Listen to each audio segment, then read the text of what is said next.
All right, welcome to this month's speaker series on the ethics of argumentation. Today we have the extreme luck of having Dr. Dominik Balg speak to us. He is an assistant professor at the of philosophy at the Johannes Gutenberg University in Mainz, where he specializes in the philosophy of education and the philosophy of teaching philosophy, and specifically at the moment, moral education. And today he's going to talk to us about disagreement, belief polarization, and civic education. And he's going to ask the difficult question whether we should actually teach our students to be tolerant. Take it away, Dominik. Thank you, Katharina. Yeah, it's really a pleasure to be here, and I'm honored to be invited to this nice series. Okay, in my talk today, what I would like to do is to provide a hopefully somewhat plausible answer to the title question, should we teach students to be tolerant? And in order to do so, I would like to proceed as follows. First, I would like to do a little more stage setting, say a little bit more about the context against which this question arises, and sketch a certain widespread view according to which tolerance is an important political and educational ideal in democratic societies. Um, Against this background, I would then like to discuss this view in a little more detail and um, ask whether this ideal of tolerance is really convincing. And on this basis, I would then like to return to the title question and say a little bit more about whether or in which sense we should teach students to be tolerant.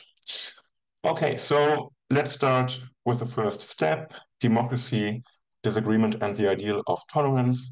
Um, Most of us, maybe all of us, I assume, live in democratic societies, and such democratic societies are characterized by a diverse pluralism of different opinions, worldviews, values, ways of life.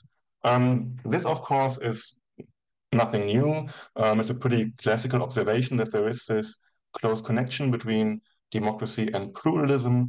However, what is kind of new and what we are seeing today is what happens when citizens of democratic societies on a big scale fail to properly deal with this kind of pluralism. So we are living in times of political polarization, hate speech, conspiracy theories, political extremism, and these are all dynamics that threaten to undermine the stability and the functioning of democracy. And so the obvious question is, what can we do about this? And one idea that's often expressed in public discourse and that's also often expressed by politicians is that if at least we could learn to be a little more tolerant towards each other, this would already help to mitigate at least some of these dynamics. So just to give you two examples, Barack Obama, in his last speech at the United Nations, said that we must reject any forms of fundamentalism or racism or a belief in ethnic superiority that makes our traditional identities irreconcilable with modernity. Instead, we need to embrace the tolerance that results from respect of all human beings. And in a similar way, Joe Biden, in his inaugural address as president of the United States, said that we must end this uncivil war that pits red against blue, rural versus urban, conservative versus liberal. We can do this if we open our souls instead of hardening our hearts, if we show a little tolerance and humility. Okay, so I think this is nothing new. Shouldn't be too surprising. This is an idea that is often expressed again in public discourse and by politicians. It's also picked up by academics. So, for example, um, Rainer Forst, maybe one of the most influential philosophers working on tolerance right now, writes that it seems natural to mention the concepts of toleration and democracy in the same breath. So from a historical perspective, toleration appears to be no less a modern achievement than the constitutional state and democracy. The numerous political religious conflicts from the modern period up to the present demonstrate that a pluralist democracy in which different conceptions of the good and the just confront each other cannot get by without toleration. Okay, so and here Forst of course, already hints at the rich history of this ideal. Think of authors such as Voltaire or John Locke or John Stuart Mill, who all somehow paved the way towards this optimistic view on tolerance as an important democratic virtue. Okay, so lastly, this optimistic picture has also been picked up in educational theory. Again, just to give you one example, here's a quote from Johannes Drerup, a German educational theorist, who writes that toleration is generally considered as an indispensable democratic virtue that should be cultivated in the educational systems of liberal democracies. Okay, so the idea is that if tolerance is such an important democratic virtue, then of course it should be fostered and promoted in schools. So I think all these quotes and passages somehow point towards a common view, a common idea, which I will call the standard view, and which might be characterized as follows. First of all, the observation is simply that democratic societies are essentially characterized by a diverse pluralism of different worldviews, opinions. The idea is then that such pluralistic societies are only stable or successful if their members are tolerant. So tolerance is seen as a necessary precondition for the success of democratic societies, and therefore it should be cultivated in schools and universities. So this is roughly the view that I will refer to when I'm speaking of the ideal of tolerance in what follows. And again, I think this shouldn't be too surprising. This is nothing new. This is something we hear pretty often in different contexts.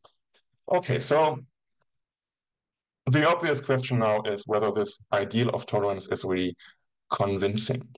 And to answer this question, of course, more needs to be said about what tolerance even means. And the precise definition of the concept of tolerance is subject to disagreement in the philosophical literature. So today in my talk, I will not try to settle this disagreement. I will not try to provide an exhausting, complete definition of tolerance, but what I would like to do is to at least develop a somewhat minimal characterization of what tolerance is, what tolerance means. And I think this minimal characterization will already put us in a better position to critically assess this ideal of tolerance. And what I would like to do, I would like to develop this minimal characterization along the lines of some basic observations on the concept of tolerance that are either directly plausible given our everyday understanding and usage of this concept, or that are at least sufficiently uncontroversial in the philosophical literature. Okay, so the first pretty basic observation, I guess, is that tolerance is a specific form of non-interference. If I'm being tolerant towards something, then this means that I'm not interfering with it.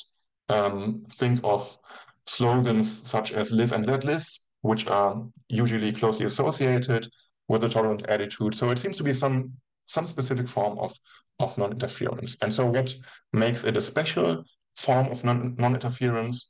Well, first of all, tolerance seems to involve what's called an objection component in the philosophical literature. And this means that tolerance implies a negative evaluation of what is being tolerated. Tolerance is not simply acceptance. If I tolerate something, this means that I do not interfere with it, although I somehow find it objectionable. At the same time, tolerance also involves what's called the acceptance component in the literature. And this means that tolerance at the same time also implies a positive evaluation of what is being tolerated. Tolerance is not simply enduring. We only tolerate things that we consider to be worth of being tolerated. And so this seems to suggest that tolerance is essentially characterized by or grounded in a conflicting assessment of what is being tolerated. And one last observation that is relevant here is that this conflicting evaluation has to be based on genuinely normative considerations. And to see this, it's helpful to look at a clear example. Let's take the case of rainy weather.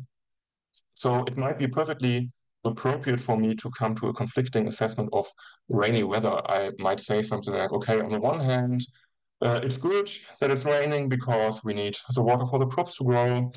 On the other hand, I might say, well, it's also bad that it's raining because maybe there are more traffic accidents when it's raining. And so it might be perfectly fine for me to come to such a conflicting evaluation of rainy weather. However, it would obviously be weird to say that I'm tolerating rainy weather. And this would also be weird in a case where I had some magical superpower, which would allow me to change the weather at will.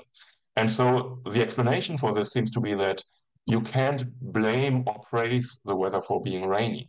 Of course, there are causes for rain, but the weather doesn't have any reasons for being rainy or not being rainy. Um, and so this seems to suggest that this conflicting assessment that grounds a tolerant attitude is based on purely normative considerations. And this already restricts the scope of possible objects of tolerance. So I can only tolerate things that are the proper object of normative evaluations, and these are things like beliefs or actions. Okay.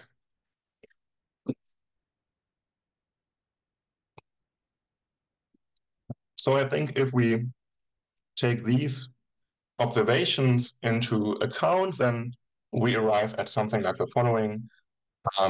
Again, only meant to be a basic characterization according to which tolerance is a specific form of non-interference with other people's beliefs or actions that is based on conflicting normative evaluation of those beliefs and actions. And if we take this basic characterization as a start, then one thing that we already see is that tolerance seems to be something like an umbrella term. It's not a concept that picks out a single unified attitude, but there will be different kinds, different forms of tolerance.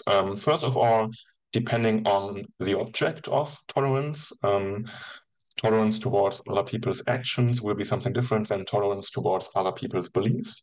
But even if we focus on one specific object, even if we focus, for example, on tolerance towards other people's beliefs, which I think is a specifically important kind of tolerance for democratic discourse, then there will still be different subtypes of tolerance towards other people's beliefs. For example, I can tolerate another person's belief on the basis of a negative epistemic and a positive moral evaluation, or on the basis of a negative moral and a positive epistemic evaluation.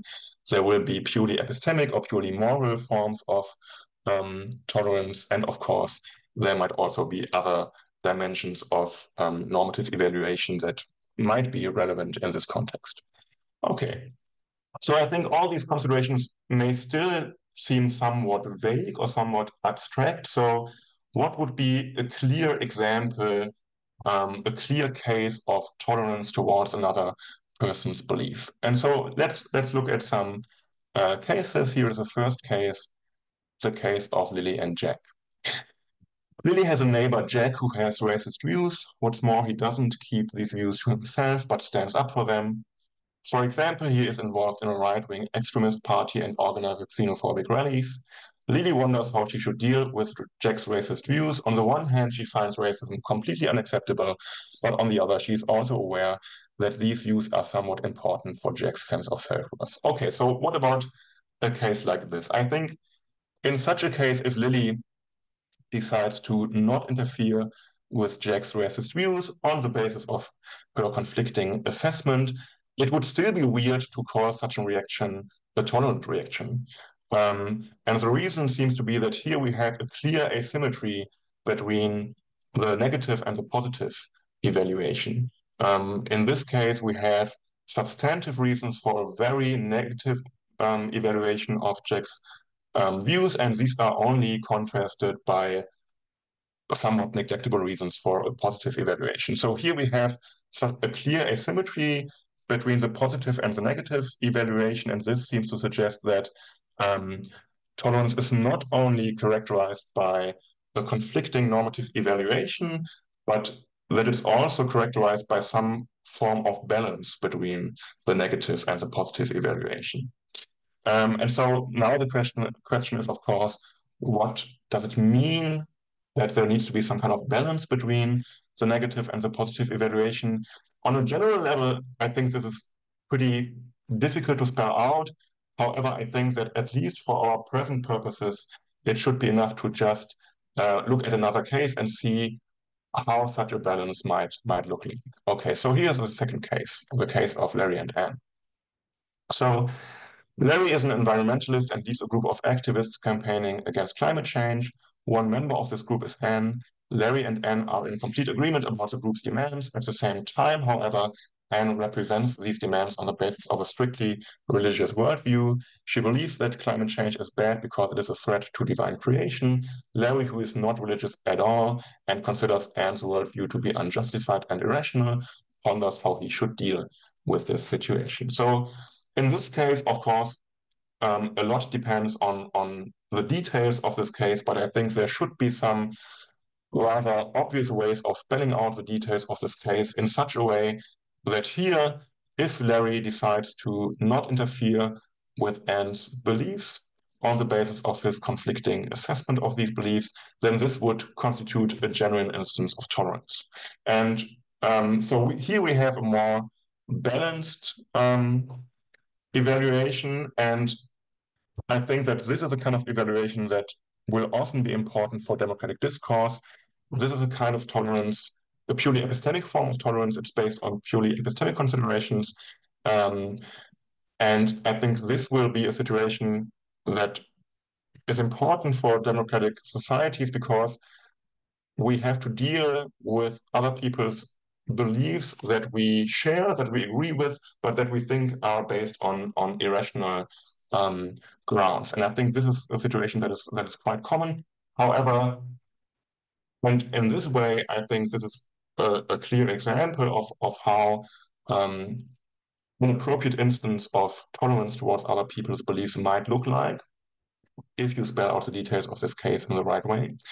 And so now the question is, how often is such a tolerant attitude appropriate? How often should we be tolerant towards what other people think?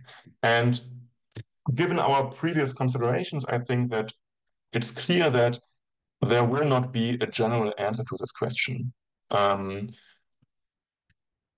Whether a tolerant attitude is appropriate or not will depend on many situational factors. It will depend on what kind of normative evaluation is appropriate in a given situation. It will depend on how different kinds of normative evaluations have to be weighed against each other in a given situation. So there will be no general answer to the question of how often we should be tolerant towards other people's beliefs. However, I think that there are some specific subtypes of tolerance towards other people's beliefs that are inappropriate for purely structural reasons. And this is what I would like to argue for in the last part of this section. There is a specific subtype of tolerance towards other people's beliefs, which I think is inappropriate, although it is also often considered to be something like an ideal for, especially for democratic discourse. And so this type of tolerance is somehow inspired by the idea that there is a close connection between tolerance and fallibility. So the idea seems to be something like this.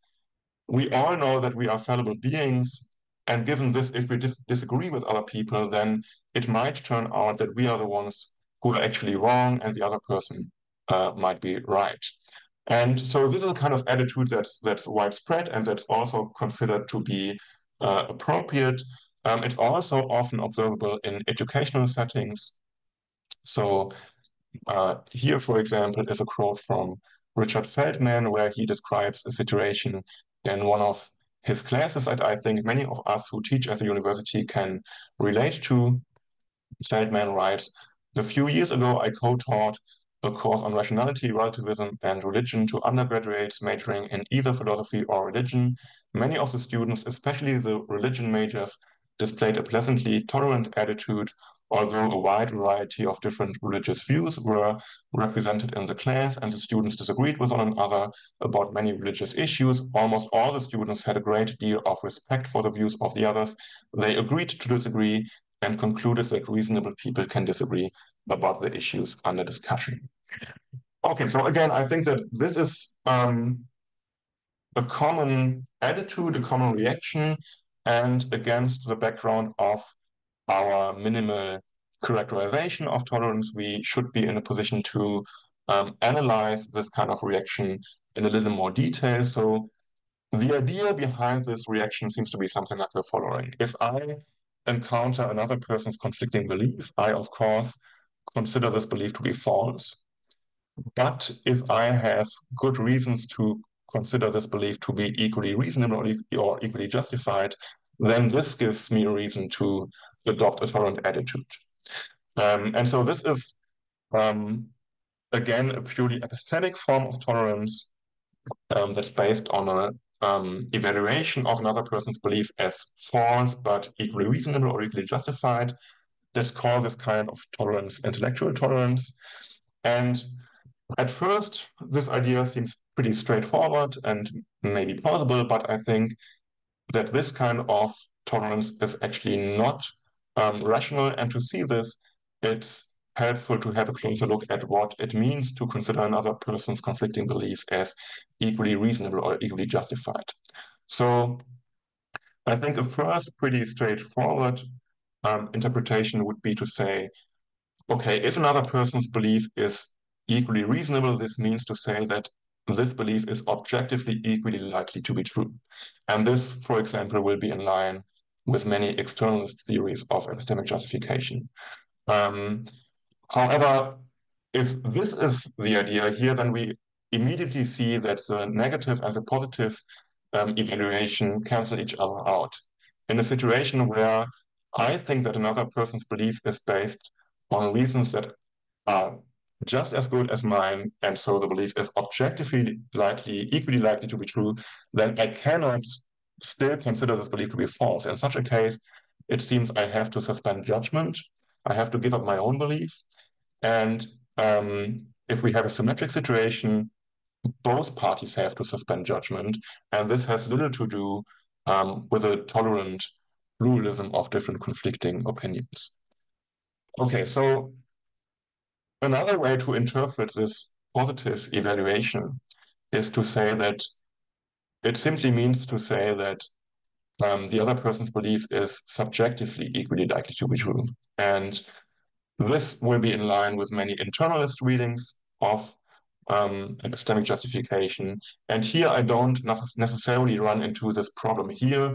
The positive and the negative evaluation don't necessarily cancel each other out, because if this is the idea, then I might have good reasons to consider the other person's belief as being equally justified, equally reasonable, but still I can consider the other person's perspective to be somehow epistemically impaired. And here we don't have the problem that the positive and the negative evaluation cancel each other out, but here I don't see why such a positive epistemic evaluation should rationalize the tolerant attitude. It seems in a case where I have good reasons to believe that another person's belief is based on misleading evidence, this is a case where I have good reason to interfere with the other person's belief and help her realize why she is being misled. And so, to put it a little differently, if I think another person's belief is based on good reasons, then this either means that this person's belief is based on objectively good reasons, and this gives me a reason to give up my own belief, or I think it's based on subjectively good reasons from the other person's perspective. It's likely to be true, but in fact, it's based on misleading reasons, and this gives me a reason to interfere with the other person's beliefs. So I think we have a purely structural problem here. It doesn't really depend on whether the evaluation of the other person's belief as false and equally reasonable is appropriate or not, because even if such an evaluation is appropriate, it still doesn't rationalize a tolerant attitude. And this is why I think that this kind of intellectual tolerance as a specific subtype of epistemic tolerance is not an appropriate attitude towards disagreement. Okay, so if we take a step back and see what results we have, I think the first important result is that the concept of tolerance does not pick out a single unified attitude, but is rather an umbrella term that signifies a variety of related but still distinct attitudes, e.g. moral tolerance, epistemic tolerance, and so on. Second, whether a specific form of tolerance is appropriate or not depends on various situational factors. However, certain forms of tolerance, e.g. intellectual tolerance, might be inappropriate for purely structural reasons. And given this, I think it should be pretty obvious, actually, that tolerance is not a convincing general ideal. Okay, so if we take these results and go back to our initial questions, should we teach students to be tolerant? I think a lot here depends on what we mean by teaching students to be tolerant. If we take this in a literal way, so if this is really supposed to mean we should teach students to be as tolerant as possible, they should always be tolerant towards what other people think, then the answer is clearly no, simply because, as we have seen, tolerance is not a convincing general idea. However, if we interpret this in a slightly different way, and I think this is a much more plausible interpretation, if we take this to mean that we should teach students about tolerance, and teaching students about tolerance would mean something like discussing with them what tolerance means, discussing with them under which circumstances a tolerant attitude is appropriate and under which circumstances it is not. Then understood in this way, I think we should teach students to be tolerant. We should teach students about tolerance.